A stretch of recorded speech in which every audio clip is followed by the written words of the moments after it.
যে মানুষটা মাথার ঘাম পায়ে ফেলে চাষ করে, তার ঘাম ছাড়া আপনার পাতে ভাত ওঠে না।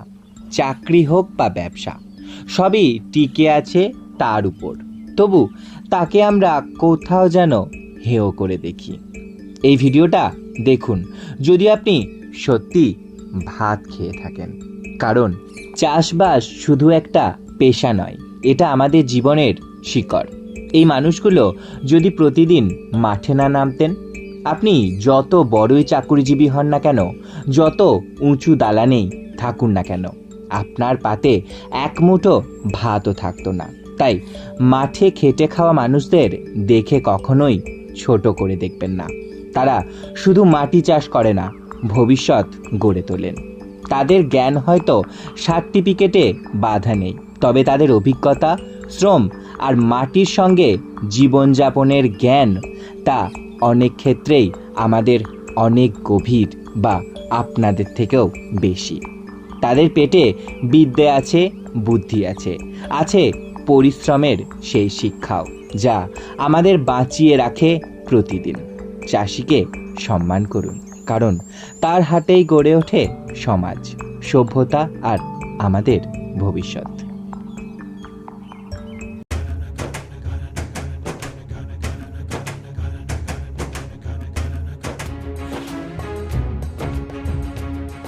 হ্যালো গাইস, আমি Jibon. Welcome back to my channel village boy, যেটিতে আপনাদের আরও একবার স্বাগত জানাই। বন্ধুরা, অবশেষে বহু প্রতীক্ষার পর আমাদের কৃষিকাজ শুরু হতে চলেছে। মাটি, জল আর শ্রম, এই দিনের ভরসায় আমাদের কৃষিকাজ আবারও নতুন বছরে নতুন অধ্যায়ের মতন শুরু হতে চলেছে। চলুন আর দেরি না করে এই যাত্রায় আপনারাও আমাদের সঙ্গী হন। বর্ষার মরশুমে গ্রাম বাংলা মানুষের মূলত ভরসা কৃষিকাজ। এই কৃষিকাজ সকলের পেটে ভাত জোগায়। এই কৃষিকাজের মাঠে আপনারা কতজন নেমেছেন? আজ ছুটির দিনে আমরা থাকব মাঠের মধ্যে সকাল থেকে সন্ধে পর্যন্ত। কিভাবে ধান জমিতে পোতা হয়, বীজ কিভাবে তোলা হয় জমি থেকে, এবং কিভাবে জমি চাষ দেওয়া হয়, সমস্তটা আমরা আপনাদের সাথে ভাগ করে নেব। এবং ভাগ করে নেব একজন কৃষক কিভাবে জমির মধ্যে চাষ দেন। তারা শত কষ্টের সাথেও মুখে হাসি নিয়ে চাষবাস করেন। সেই চাষবাসের ছোট্ট একটা পর্যায় আমরা আপনাদের সাথে ভাগ করে নিচ্ছি। সকাল সকাল আমরা চলে এসেছি আমাদের মাঠে। সেখানে আজ ধান জমিতে ধান বীজ পোতা হবে। তাই সবার প্রথম ধান বীজগুলিকে যে জমিতে বীজ ফেলা হয়েছিল সেখান থেকে তুলছে। সেই দৃশ্য বর্তমানে আমরা আপনাদের সামনে ভাগ করে নিচ্ছি।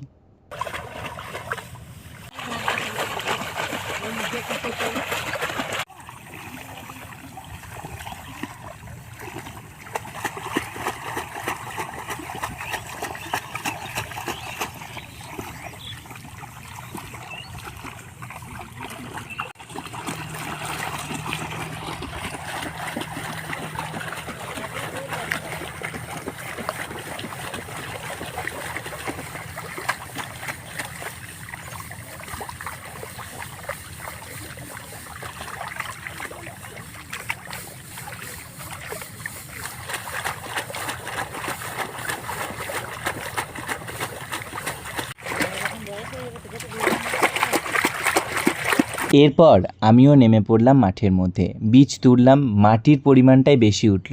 প্রতি বছরই নামি, এবছরেও নামলাম। আনন্দও হচ্ছে অনেকটা, কারণ জীবনে সব কিছুরই দরকার আছে। আমি যেমন সব দিকটা বাইরে সামলাই, সেরকম মাঠের মধ্যে এসেও মাঠের কৃষকদের সাথে নিজে একটা দিন তাদের মতন করে থাকতে পারছি, এটা ভেবে সত্যি খুব ভালো লাগছে। আর তাদের সাথে আনন্দ করতে পারছি, এই যে মুহূর্তটা, এই মুহূর্তটা আমার সব থেকে প্রিয় এবং ফেভারিট মুহূর্ত। কারণ সমস্ত জায়গা বেড়াতে যাওয়া, ঘুরতে যাওয়া, সব রকমের মধ্যে এই কৃষিকাজের মধ্যে যুক্ত হওয়া বা মাঠের মধ্যে এই যে প্রকৃতির সাথে মিশে যাওয়া, এই জিনিসটা কিন্তু খুবই সুন্দর এবং এক আলাদা অনুভূতি, যেটা বোঝানো যায় না।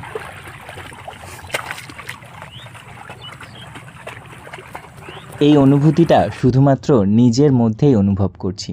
এবার বীজগুলোকে নিয়ে তারা যেভাবে রাখছে, আমিও সেভাবে আমার তোলা বীজগুলিকে রাখছি সেই যে আলটা রয়েছে সেই আলের মধ্যে। রাখার পরে দেখুন বীজগুলোকে একত্রে কতটা সুন্দর লাগছে।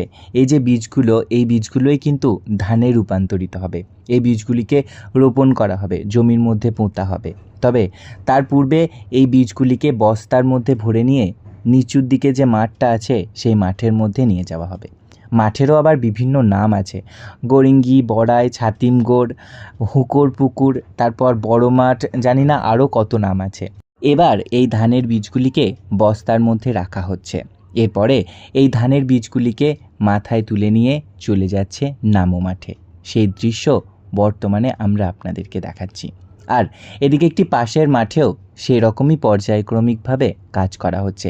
সেই পাশের মাঠের দৃশ্যটাও আমরা আপনাদেরকে দেখাবো এবং নিয়ে চলে যাব পরে যেখানে আমাদের ধান পোঁতা হবে সেই জায়গায়।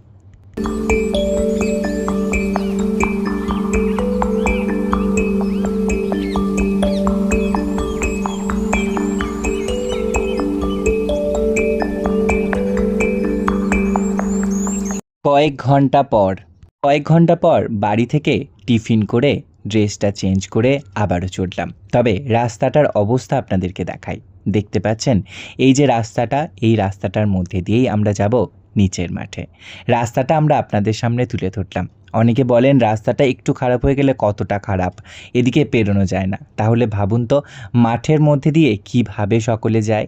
তবে আমরা আর দেরি না করে আপনাদেরকে নিয়ে চলে এলাম আমাদের নিচের মাঠ অর্থাৎ গরিঙ্গিতে। সেখানে দেখতে পাচ্ছেন ধান পোঁতা শুরু হয়ে গেছে। এই যে জমিটি সামনের দিক থেকে অনেকটাই পোঁতা হয়ে গেছে।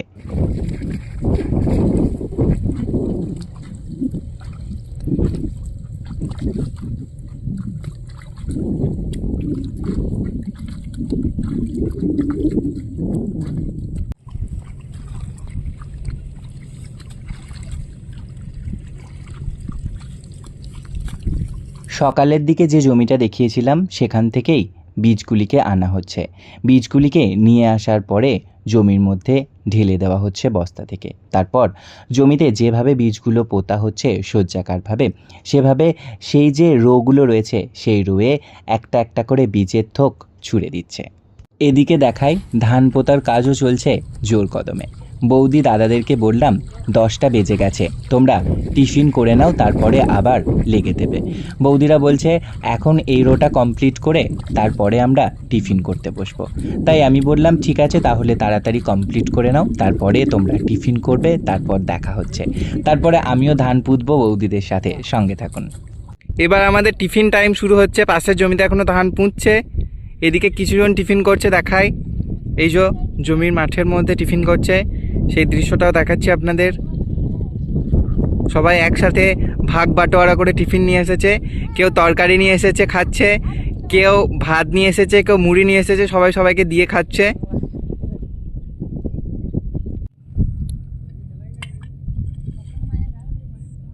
খাওয়া দাওয়া কমপ্লিট হয়ে গেছে, অবশেষে বাসনপত্র ধোয়ার কাজ চলছে।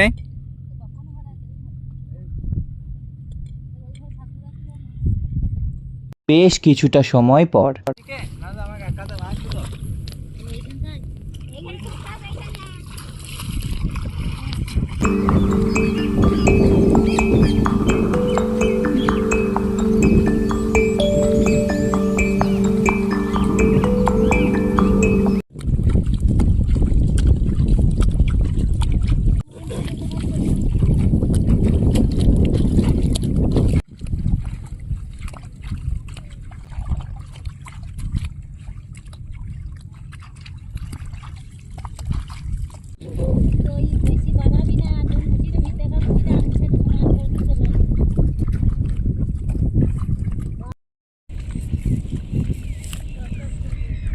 কিছুটা সময় মাঠের আলে বসেছিলাম। তারপরে আবারও শেষ বেলায় সকলের সাথে হাতে হাতে লেগে জমি পোঁতা কমপ্লিট হলো।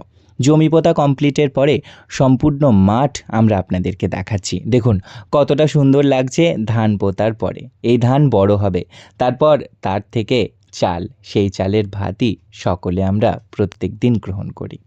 সপ্তাহান্তে একটি দিন মাঠে জমি পোঁতার সময় আসতে পারি এবং সকলের সাথে হাতে হাতে লেগে দিতে পারি। সমস্ত কিছুর পাশাপাশি এই মুহূর্তটাও ক্যামেরাবন্দি করলাম। অনেকের হয়তো মাঠে আসতে লজ্জা পায় বা মাঠে এলে অনেকে আবার হাসাহাসি করে, কিন্তু খুঁজে পায় না তাদের এই হাসির ভিত্তি। তবে আমরা মাঠের মধ্যে ধান পোতার পরে ফিরছিলাম, তখন দেখলাম একটা ট্রাক্টরে জমি চাষ দেওয়া হচ্ছে। আমাদের গ্রামেই থাকে এই দাদা। এই দাদার জমিতে নেমে হ্যান্ড ট্রাক্টরে চাষও দেব। সঙ্গে থাকুন, সমস্ত অভিজ্ঞতা একটা জীবনেই উপভোগ করব, আপনাদেরকে সাথে নিয়ে এবং ক্যামেরাবন্দি করব।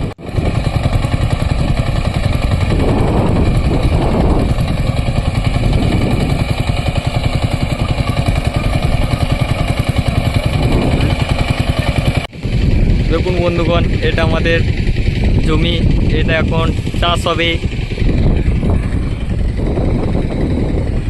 এই আমাদের ছোট্ট গাড়িটা করে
সাথে ছিল এই ভাইয়ের নামটা একবার বলে দাও তো। গিরিধারী বাগদি। গিরিধারী বাগদি, ও আমাদের ভিডিওটা করে দিল এখানে হ্যান্ড ট্রাক্টরের। তো ভাইকে অসংখ্য ধন্যবাদ। দেখতে পাচ্ছেন এদিকে এখনো পর্যন্ত হ্যান্ড ট্রাক্টরে চাষ দেওয়ার কাজ চলছে। বাড়ি ফেরার সময় প্রচণ্ড জল পিপাসা পেয়েছিল, তাই পাশের একটি শ্যালো থেকে জল পান করলাম। সেই দৃশ্য আমরা আপনাদের সামনে তুলে ধরলাম। এরপরে আমাদের শ্মশান সংলগ্ন প্রজেক্টের পাশে একটি পুকুর আছে, সেই পুকুরে হাত পা ধুয়ে নেব। সেই পুকুরের দৃশ্য বর্তমানে আপনারা দেখছেন। এবার শেষ বেলায় রইল তোলা কিছু ছবি।